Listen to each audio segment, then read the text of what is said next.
আসসালামু আলাইকুম বন্ধুরা, আমরা এই মুহূর্তে অবস্থান করতেছি ফারুক ভাইয়ের প্রজেক্টে। এই শশার প্রজেক্টে আমরা দেখতে পাচ্ছেন যে ম্যাক্সিমাম গাছে কিন্তু ভাইরাস। তো আপনারা সবাই যে বিষয়টা নিয়ে কনফিউজ, তা হচ্ছে যে ভাই ভাইরাস গাছেও কি পারফেক্ট ফলন হয়? তো সেই সমস্ত ভাইয়ের জন্য এটা প্র্যাকটিক্যাল একটা উদাহরণ। তো দেখেন, ভাইরাস গাছেও ফলন হয়, কিন্তু এর মেইন হচ্ছে আপনার প্রপার ট্রিটমেন্ট। আপনি যদি প্রপার ট্রিটমেন্ট করতে না পারেন তাহলে কিন্তু ভাইরাস গাছে ফলন পাবেন না। এই যে দেখেন, এটা হচ্ছে ফারুক ভাইয়ের প্রজেক্টে বাইরের গাছে কিন্তু অনেক ভাইরাস লাগছে, তারপরেও দেখেন কী পরিমাণ ফলন। দেখেন, তো এখানে অনেকবার হারভেস্ট করা হয়েছে, আজকেও হারভেস্ট চলতেছে। দেখেন, এই যে হারভেস্ট চলতেছে। তো আমার এই পাশে ফারুক ভাই আছে, ফারুক ভাই কাছে একটু দেখান যে ফারুক ভাই কী করতেছে আজকে।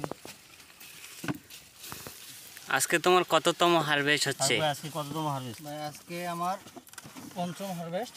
আজকে কিন্তু পঞ্চম হারভেস্ট চলতেছে। আলহামদুলিল্লাহ, আল্লাহর রহমতে আমার ফলন ভালো হয়েছে। সম্পূর্ণ ট্রিটমেন্টের মেন্টর ছিল আমার মাসুম ভাই। মাসুম ভাইয়ের ট্রিটমেন্টে আমি অনেক সন্তুষ্ট। আরও আছে তো ভাষা তো বাইরে দেখেন যে গাছ কিন্তু ভাইরাস, তারপরেও হচ্ছে কি ভাইরাস গাছে একটা সমস্যা, সেটা হচ্ছে যে আপনি লংজিভিটি পাবেন না। তাছাড়া যদি আপনি প্রপার ট্রিটমেন্ট থাকে তাহলে কিন্তু আপনি ফলন পাবেন। আর ভাইরাস গাছে মেন হচ্ছে যে ভাইরাস গাছের একটা পারফেক্ট একটি সময় আছে। সব জিনিসের যেমন সময় আছে, এটারও একটা সময় আছে। এক একটা সময় কিন্তু এক একটা ট্রিটমেন্ট দিতে হয়।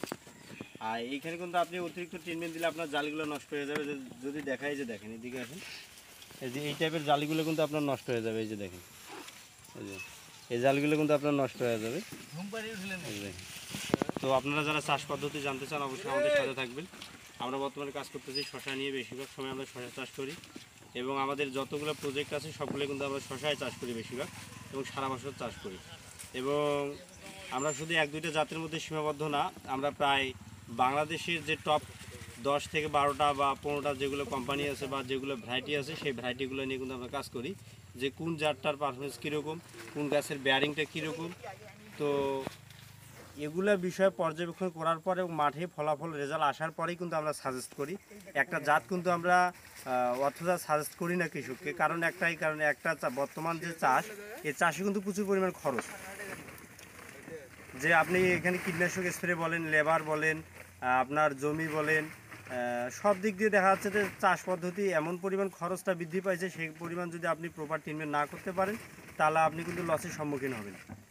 তো আমি বারবার যে কথাটা বলি সেটা হচ্ছে যে সবজি চাষের ভিতর শশা চাষ পদ্ধতি এবং অন্যান্য যে চাষগুলো আছে এগুলো শুনতে একবারে ডিফারেন্ট।